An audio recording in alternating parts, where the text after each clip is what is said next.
Good morning students. तो आज हम सॉल्यूशन करेंगे जो भी हमारे एग्जाम गई है एमएसयू की sem one BCom first year की स्टेट का जो पेपर था उसका सॉल्यूशन करेंगे। ठीक है, मिड एग्जाम है। तो फर्स्ट क्वेश्चन हमारा था, दो फॉर्म दी गई थी, इसमें बताना था लार्जेस्ट पैकेज सैलरी कौन देता है। तो उसको फाइंड करने के लिए स्टूडेंट्स आप एम्प्लॉय इंटू सैलरी करोगे। ठीक है, एम्प्लॉय इंटू सैलरी करने पे ही आपको आंसर मिल जाएगा। ठीक है, आप देख सकते हो ये दो फॉर्म जो आंसर मिले हुए हैं, दोनों में से सबसे बड़ा कौन है। आप देख सकते हो 3,60,000 ज्यादा है, यानी क्या समझ सकते हो आपकी फॉर्म बी ने ज्यादा सैलरी दी है। ठीक है, और नेक्स्ट क्वेश्चन की जो बात करें इसमें बोला था ग्रेटर वेरिएबिलिटी। तो ग्रेटर वेरिएबिलिटी का फॉर्मूला है सिग्मा डिवाइडेड बाय क्या डेल्टा बोलो आप। ठीक है, 12th में डेल्टा ऐसा कुछ आता था, तो डिवाइड बाय एक्स। ठीक है, एक्स यानी मीन। तो हमें सब कुछ गिवन था सब कुछ। ठीक है, मैंने पहले ही निकाल लिया है सब कुछ क्वेश्चन के अकॉर्डिंग।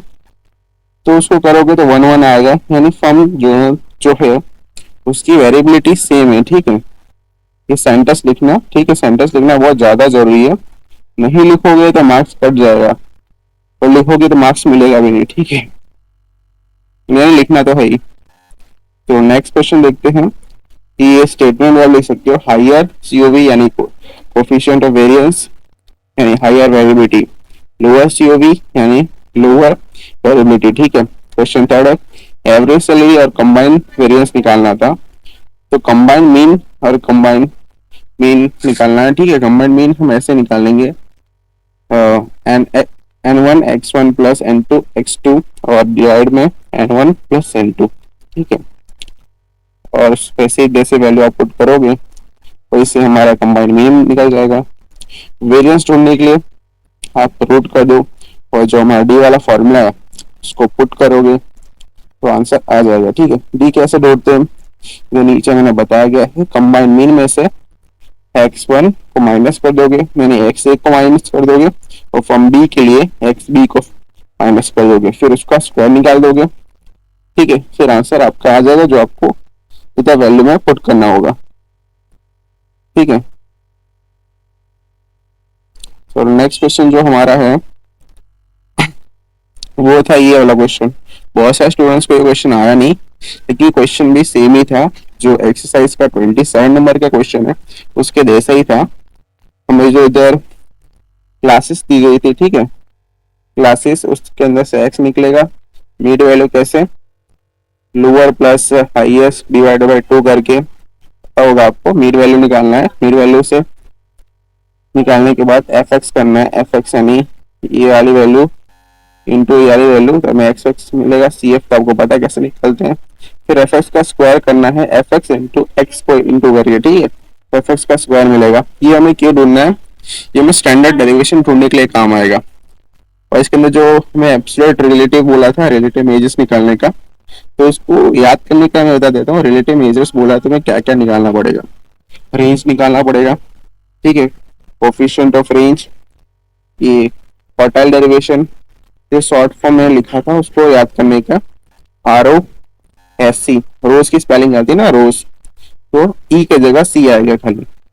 बाकी रोज की स्पेलिंग से आप ढूंढ सकते हो, आर आ गया, ओ आ गया। फिर कोफिशिएंट ऑफ कोऑर्डिनेशन नहीं निकाला मैंने, निकाल लेना आप, इजी है। ठीक है, Q3 minus Q1 plus Q3 plus Q1 हो जाएगा। ठीक है, डिवाइड 2 नहीं आएगा उसकी जगह। फिर मीन निकाल लोगे आप, इधर निकाला हुआ है। ठीक है, स्टैंडर्ड डेरिवेशन है, आपको मैं बोल रहा था वैल्यू निकालनी पड़ेगी, वो निकाला सिग्मा एफ एक्स स्क्वायर करके। ठीक है, ये है जो मेन क्वेश्चन था, उसमें क्वार्टाइल ढूंढने के लिए भी बोला था, तो क्वार्टाइल ऐसे ढूंढना है। ठीक है, गलती मत करना, क्वार्टाइल में प्लस एन मत करना। ठीक है, प्लस एन डिवाइड बाई 4, मैंने गलती कर दिया था थोड़ा, तो इसलिए मैं एडिट किया है। ठीक है, जब +1 तब करते हैं जब रो डेटा होते हैं या डिस्क्रीट होते हैं, कंटिन्यूस में ऐसा ही चलता है। ठीक है, +1 नहीं आता। फिर सीधा फॉर्मूला पुट करोगे तो Q1 मिलेगा। ठीक है, इसमें देखना, ये याद रखना, जो सी एफ के ऊपर की वैल्यू है जो 20.25 आया। ठीक है, मैं दिखा देता हूँ आपको, 20.25 आया। तो कैसे ढूंढने का इसको, क्या गया, इसको इधर ढूंढने का आपको 20.25, यानी इसके अंदर वैल्यू आएगा। ठीक है, फिर इसके ऊपर का वैल्यू हमें सी एफ लेने का, ठीक है। जिसके अंदर वैल्यू आती हो उसके ऊपर का डिजिट लेने का, ठीक है। तो सीधे 5 आ जाएगा सी एफ, ठीक है। चलो नेक्स्ट क्वेश्चन देख लेते हैं। इसी में आपको जैसे Q1 निकाला वैसे Q3 निकालना है। और नेक्स्ट ये COV, जैसे इसमें रोज के स्पेलिंग में लास्ट सी था तो COV निकालना है, डेल्टा डिवाइड बाय मीन, ठीक है। मीन मैंने आपको बताया नीचे फॉर्मूला से मिल जाएगा। फिर हमारा नेक्स्ट क्वेश्चन था जिसमें सारी वैल्यू दे दी गई थी, उस वैल्यू को पुट करना था फॉर्मूला के अंदर। तो सीक्वेंस निकालने के लिए उसमें बोला था सीक्वेंस की फॉर्मूला में पुट करोगे तो आ जाएगा हमें ये मीन ऐसे निकल जाएगा, ठीक है, sigma X divide by N से। और ये जो स्टैंडर्ड डेरिवेशन है नीचे ऐसे निकल जाएगा, ठीक है। 19.59 आएगा, आप उसको रखोगे हमें सीक्वेंस मिल जाएगा। फिर ये मेन क्वेश्चन जो था इसके अंदर सारी वैल्यू दी गई थी, ठीक है। सीक्वेंस और फाइबर और स्टेलेट्स की लेंथ वो सब दी गई थी, उसको ढूंढना था। पार्शियल कोरिलेशन कोएफिशिएंट का वही क्वेश्चन है। तो फर्स्ट पार्ट में हमें सिर्फ जो फॉर्मूला है पार्शियल कोएफिशिएंट का उसको आप पुट करोगे तो आपको आंसर मिल जाएगा, ठीक है। आप इसको ध्यान से करना, मिस्टेक के चांसेस बहुत है, कोई कोई क्वेश्चन ढूंढ के नहीं भी हो सकता, ठीक है। वैल्यू ध्यान से पुट करोगे तो हो जाएगा R12.3 मिल जाएगा आपको, फिर R13.2 मिल जाएगा, ठीक है। 12.3 था ये 13.2 है, ठीक है। तो वैसे ही आपको ये जो वैल्यू मिल जाएगी, फिर ये से जो वैल्यू जो मिल रही है ना वो भी बहुत काम की वैल्यू है। ये नेक्स्ट आगे जब वैल्यू पुट करोगे तो आएगा आपको काम। देखो इधर मैंने वैल्यू पुटिंग नहीं की है क्योंकि ऊपर से हमें सारी वैल्यू मिल चुकी थी, ठीक है। ये कौन सा फॉर्मूला है, पार्शियल इक्वेशन कोएफिशिएंट का फॉर्मूला है। इसमें B1 B12.3 और B13.2 ढूंढना था, ठीक है। तो उसकी वैल्यू पुट करोगे। देखो आपको अगर कोई क्वेश्चन समझ में नहीं आ रहा है तो मैं डिटेल में आपको वीडियो बना के दे दूंगा, आप कमेंट कर देना, ठीक है। ये सिर्फ सॉल्यूशन का वीडियो है, सिर्फ सॉल्यूशन आपको बता रहा हूँ कि कैसे करना था। एग्जाम में अगर किसी की मिस्टेक है फिर आंसर चेकिंग करना है तो कर सकते हो। नीचे ऐसे स्टेटमेंट ले सकते हो कि B123 की जो वैल्यू है वो X3 फिक्स्ड है, अगर 1 इंच बढ़ाएंगे हम तो X2 भी उसके साथ बढ़ेगा, ठीक है। तो लिखा हुआ है स्टेटमेंट, आप पढ़ लेना। सॉरी दोस्तों यार थोड़ा हैंडराइटिंग मेरी खराब है, देख लेना यार थोड़ा, ठीक है। फिर नेक्स्ट जो था इसमें हमें ये फोर्थ क्वेश्चन में दिया है, थर्ड नीचे आएगा इसके, तो थर्ड ही करवा देता हूँ पहले काम। हाँ ये रहा, थर्ड ऐसे करना था। जो हमें एक फॉर्मूला दी गई थी यार, ये अपना फॉर्मूला है, ठीक है। ये अपना फॉर्मूला है,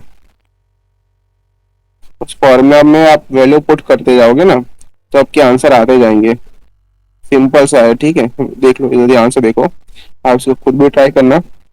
सिर्फ वैल्यू पुट करना है जो जो आपने पहले ढूंढा हुआ है, ठीक है। जैसे आपने ये वैल्यू पहले ढूंढ ली है, ये भी ढूंढ लिया है, तो उसे वैल्यू पुट करोगे तो आपका आंसर आ जाएगा। जो हमें क्या ढूंढना था, इसमें हमें X1 ढूंढना था, ठीक है। X1 तो X1 की हमें वैल्यू इधर मिल जाएगी, ठीक है। और जो क्वेश्चन नंबर 4 था इसमें 1.23 ढूंढने के लिए बोला था, ठीक है। फिर उसका रूट भी करना है, तो उसका भी जो फॉर्मूला है उसको आप पुट करोगे। पुट करने के बाद आप लास्ट में उसका स्क्वायर निकाल दोगे, मतलब रूट निकाल दोगे। 0.83.03 का रूट निकालोगे तो आपको आंसर मिल जाएगा, ठीक है। ये नेक्स्ट क्वेश्चन था जिसमें हमें दो इक्वेशन दी गई थी, इक्वेशन का 1 और इक्वेशन 2, जिसको हम मल्टीप्लाई करेंगे इक्वेशन 1 को बाय 5 से, ठीक है। तो हम ऐसे एलिमिनेशन मेथड यूज करेंगे, ठीक है। एलिमिनेशन मेथड से हमें क्या होगा, हमें ये y की वैल्यू मिल जाएगी और जिससे आप x की वैल्यू आराम से ढूंढ सकते हो, ठीक है। नेक्स्ट क्वेश्चन के अंदर हमें इसको बोला था y on x ढूंढने के लिए और x on y ढूंढने के लिए तो कोएफिशिएंट ऑफ रिग्रेशन ढूंढने के लिए बोला था। इसका मतलब यही होता है, मेन आंसर इसका ये है, ठीक है। जो मल्टीप्लाई करके आएगा, ये देखो मेन ये है, लेकिन ये आया कैसे वो ऊपर प्रोसेस दिया गया है, ठीक है। इसमें बता देता हूँ, प्लस साइन कब आता है, माइनस साइन कब आता है। प्लस क्यों आया, क्योंकि जो मैं बी वाई और एक्स है ये जो है वो पॉजिटिव में है और ये जो है 0.45 वो पॉजिटिव में है। इसके वजह से पॉजिटिव पॉजिटिव पॉजिटिव साइन आएगी। अगर एक पॉजिटिव एक नेगेटिव होता तो नेगेटिव साइन आती। ठीक है, ऐसा ही ढूंढने का है। इसमें थोड़ा सा मैं डिटेल कर जाता हूँ। जैसे कि इसमें आपको क्या ढूंढना है इक्वेशन में से, फाइंड कर लें। जैसे हमने इक्वेशन ये ली थी इक्वेशन 1 के अकॉर्डिंग है, ठीक है।